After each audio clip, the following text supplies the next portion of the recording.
Apa sih penipuan dalam hukum positif di Indonesia? Yuk kita bahas.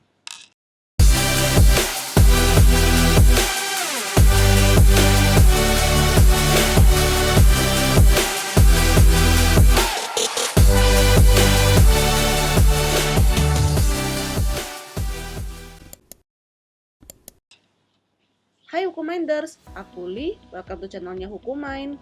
Gimana nih kabar teman-teman semua? Semoga selalu dalam keadaan sehat ya. Penipuan dalam Kamus Besar Bahasa Indonesia diartikan sebagai proses, cara, perbuatan menipu atau mengecoh.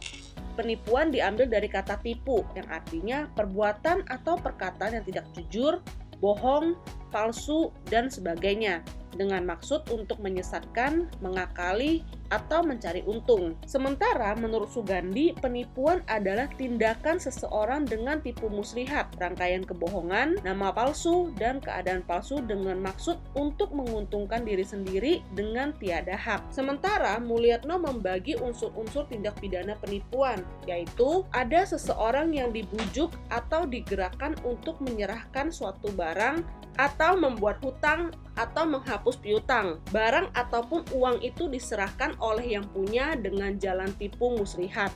Barang yang diserahkan itu tidak selamanya harus kepunyaan sendiri, tetapi juga kepunyaan orang lain. Yang kedua, penipu bermaksud untuk menguntungkan dirinya sendiri atau orang lain secara tanpa hak. Dari maksud itu ternyata bahwa tujuannya adalah untuk merugikan orang yang menyerahkan barang tersebut. Yang ketiga, yang menjadi korban penipuan harus digerakkan untuk menyerahkan barang itu dengan jalan penyerahan barang itu harus akibat dari tindakan tipu daya, dan si penipu harus memperdaya si korban dengan satu akal yang diatur dalam pasal 378 Kitab Undang-Undang Hukum Pidana.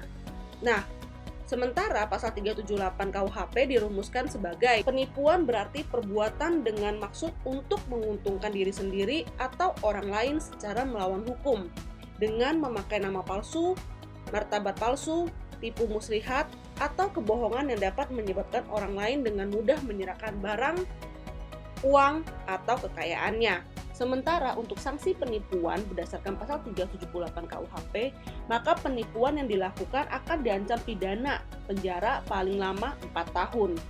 Nah, penipuan tidak hanya dapat ditarik ke ranah pidana, tapi juga dapat ditarik ke ranah hukum perdata, yang dimana biasanya dalam ranah hukum perdata, penipuan biasanya terjadi karena timbulnya suatu hubungan yang mengikat atau yang dimana para pihak berjanji untuk saling mengikatkan diri dalam suatu perjanjian. Sehingga ketika adanya salah satu pihak yang melakukan perbuatan yang tidak jujur demi menguntungkan diri sendiri, akan menimbulkan yang namanya wan prestasi, yang dimana perbuatan wan prestasi tersebut harus mengandung unsur tidak memenuhi prestasi sama sekali, yang kedua, tidak tepat waktu dalam memenuhi prestasi, atau yang ketiga, tidak layak dalam pemenuhan prestasi sebagaimana yang dijanjikan. Prestasi di sini itu yang dimaksud sebagai objek yang diperjanjikan. Sehingga ketika wan prestasi ini terjadi, maka dapat menimbulkan hak atas permintaan ganti rugi oleh si korban sesuai dengan KUH Perdata. Yang menjadi dasar hukumnya yaitu pasal 1244 KUH Perdata berbunyi, debitur harus dihukum untuk mengganti biaya, kerugian, dan bunga bila ia tak dapat membuktikan bahwa tidak dilaksanakannya perikatan itu atau tidak tepatnya waktu dalam melaksanakan perikatan itu disebabkan oleh sesuatu hal yang tak terduga yang tak dapat dipertanggungan kepadanya, walaupun tidak ada itikat buruk kepadanya. Sementara dalam pasal 1265 KUH Perdata, apabila terjadinya wan prestasi, maka sudah terbentuknya suatu syarat batal yang apabila dipenuhi maka akan dianggap untuk mengharuskan mengembalikan kondisi seperti semula, yang artinya tidak disebutkan ganti rugi sebagaimana bentuknya dan tidak perlu pula dirincikan.